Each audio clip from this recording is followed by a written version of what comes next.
এটা হল death, accidental death, দুৰ্ঘটনা জড়িত মৃত্যু। দুৰ্ঘটনা বুলি কওঁতে ৰোড এক্সিডেন্টৰ পৰা, ফায়াৰ আউটব্ৰেকৰ পৰা, বানপানীৰ পৰা গোটেইখিনিক দুৰ্ঘটনা বুলি ধৰা হয়। আৰু তেওঁলোকৰ পাৰ্মানেন্ট ডিজেবিলিটিও হয়, পাৰ্চিয়েল ডিজেবিলিটিও হয়। ৰাজ্য চৰকাৰে ষ্টেট বেংক অফ ইণ্ডিয়া আৰু আন বেংকসমূহৰ লগত এটা বিশেষ চুক্তি স্বাক্ষৰ কৰিব, যাৰ জৰিয়তে যাৰ স্যালাৰি একাউণ্ট যোন বেংকত আছে, ধৰি ললো মোৰ স্যালাৰি একাউণ্ট ষ্টেট বেংকত আছে, মোৰ স্যালাৰি একাউণ্ট পাঞ্জাব নেশ্যনেল বেংকত আছে, মোৰ স্যালাৰি একাউণ্ট ইণ্ডিয়ান অভাৰচিজ বেংকত আছে। যি বেংকত স্যালাৰি একাউণ্ট থাকে তেওঁলোকে আমাৰ লগত হোৱা চুক্তি অনুসৰি ৰাজ্য চৰকাৰৰ কোনোবা কৰ্মচাৰী দুৰ্ঘটনাত নিহত হলে 1 কোটি টকা পৰিয়াললৈ তেওঁলোকে ইন্সুৰেন্স প্ৰিমিয়াম হিচাপে আগবঢ়াব।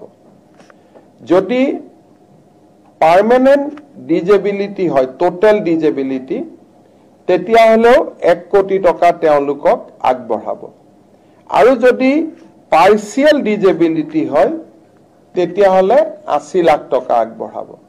এইটো এটা আমাৰ ৰাজ্য চৰকাৰৰ কৰ্মচাৰীৰ কাৰণে এটা বৃহৎ সকাহ হ'ব যে যিকোনো এক্সিডেন্ট, বানপানীৰ সময়ত চৰকাৰী কাম কৰোঁতে, আৰক্ষীয়ে সন্ত্ৰাসবাদীৰ বিৰুদ্ধে যুঁজোতে এই ধৰণৰ ঘটনা প্ৰবাহত পৰিয়ালটোৱে নিহত হলে 1 কোটি টকা লাভ কৰিব আৰু পাৰ্মানেন্ট ডিজেবিলিটি হলে 1 কোটি টকাই পাব, পাৰ্চিয়েল ডিজেবিলিটি হলে 80 লাখ টকা পাব।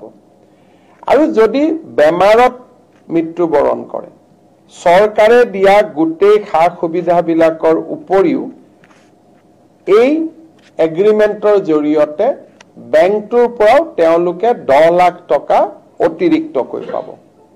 তাৰমানে life insurance coverage additional 10 lakh, accident insurance coverage 1 কোটি আৰু পাৰ্চিয়েল ডিজেবিলিটি হলে 80 লাখ টকা। এইটো আমাৰ ৰাজ্য চৰকাৰৰ কৰ্মচাৰীসকলৰ ভগৱানে নকৰক, কিন্তু যদি কেতিয়াবা তেওঁলোকৰ খুব এনেকুৱা ধৰণৰ পৰিৱেশ হয় তেতিয়াহলে ই এটা ডাঙৰ সিকিউৰিটি সিস্টেম হিচাপে পৰিয়ালটোৰ ওচৰত কাম কৰিব। এইখিনিৰ পৰিৱৰ্তেও চৰকাৰে যি সুবিধা আজিলৈকে আগবঢ়াই আছে এইখিনি চলি থাকিব।